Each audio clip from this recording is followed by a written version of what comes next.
This is Minda from Tax Matters. Dito maraming katanungan. Ilan daw bang books ang dapat i-keep ng isang taxpayer?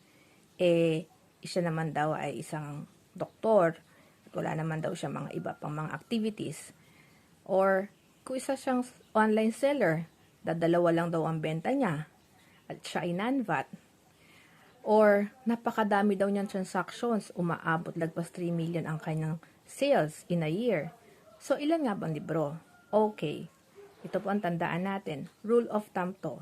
Standard. Kung ikaw ay may sales below 3 million, regardless of anumang business yan, isa kang lawyer, doctor, or online seller, or kung anuman, 4 na libro po ang gagamitin nyo. Cash journal, or tinatawag din cash receipts journal, cash disbursements journal, general ledger, and general journal. Yung 4 na yon. Kinasulatan nyo siya or hindi because you opt for a certain tax regime na hindi pwedeng sulatan ng ibang libro. You still have to keep it.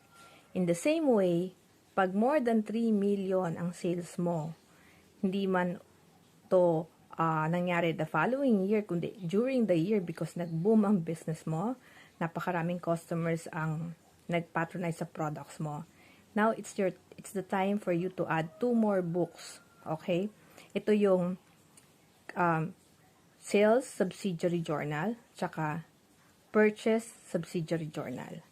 And hindi lang yon, since nagdadagan ng 2 libro mo, you have to go to BIR office, kung saan located ang business mo, to have your COR or Certificate of Registration to be registered, rather to be updated.